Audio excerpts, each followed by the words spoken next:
मैं अब बूढ़ा हो चुका हूँ। मुझसे अब कोई शिकार भी नहीं हो रहा है। आज मुझे 2 दिन हो गए, कुछ खाया नहीं। अगर ऐसे चलता रहा तो मैं भूख से एक दिन मर जाऊंगा। मुझे अपने लिए किसी जानवर को मंत्री बनाना पड़ेगा, जो मेरे लिए हर रोज भोजन का इंतजाम कर सके। शेर अब बूढ़ा हो चुका था, वो शिकार नहीं कर सकता था। उसने सभी जानवरों को इकट्ठा किया। शेर की दृष्टि लोमड़ी पर गई। शेर ने लोमड़ी से कहा, लोमड़ी, मैं तुम्हारी बुद्धिमानी से बहुत प्रसन्न हूँ।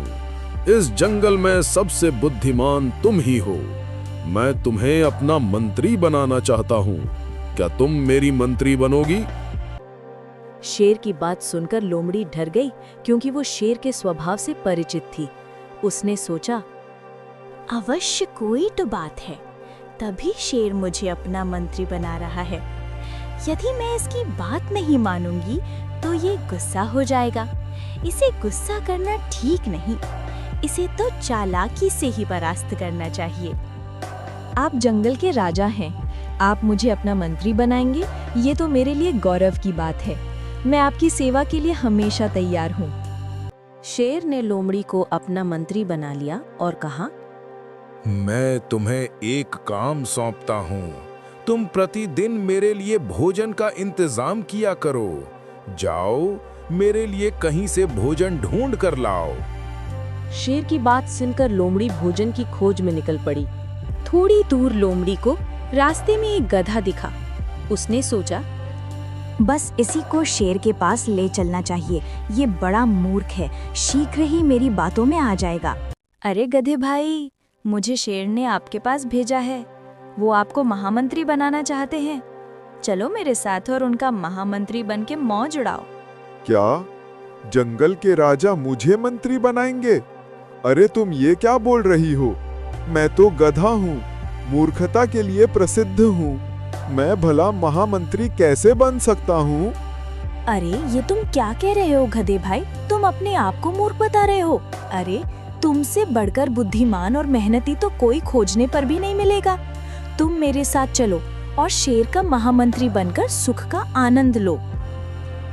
मूर्ख गधा अपनी तारीफ सुनकर फूल उठा।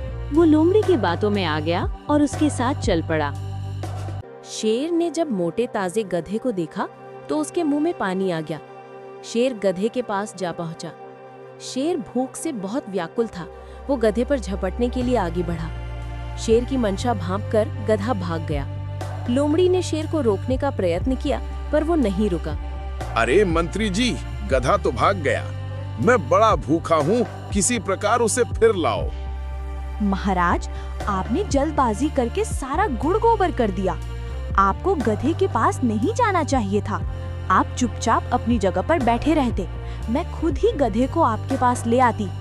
खैर, जो हो गया सो हो गया। अब मैं फिर से गधे को बुलाने जा रही हूँ, पर याद रखिए, इस बार आप कोई जल्दबाजी मत कीजिएगा। लोमड़ी वापस गधे के पास जाकर बोली, गधे जी, आप भाग क्यों आए? लोमड़ी बहन, भागना आता तो क्या करता? शेर तो मुझे मारकर खा जाना चाहता था। बिल्कुल झूठ। यदि शेर तुमको मारना चाहता तो तुम भागकर भी बच नहीं सकते थे।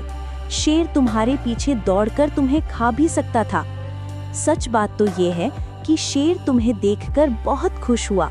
वो तुम्हारे स्वागत के लिए तुम्हारे पास गया था। मूर्ख गधा अपनी तारीफ सुनकर खुश हो गया। वो लोमड़ी के साथ शेर पास जाने के लिए फिर से तैयार हो गया। इस बार गधे को देखकर शेर भी चुपचाप अपने स्थान पर बैठा था। लोमड़ी ने गधे से कहा, गधे जी, आपको जंगल के राजा के पास जाकर प्रणाम करना चाहिए और उनसे कहना चाहिए कि आप महामंत्री बनने के लिए तैयार हैं। लोमड़ी की बात मानकर गधा जैसे ही शेर के आगे गया, शेर ने उसे दबोच लिया और गधे का काम तमाम कर दिया। शेर को अपने बल का बड़ा गर्व था। लोमड़ी ने शेर से कहा, महाराज, आप जंगल के राजा हैं।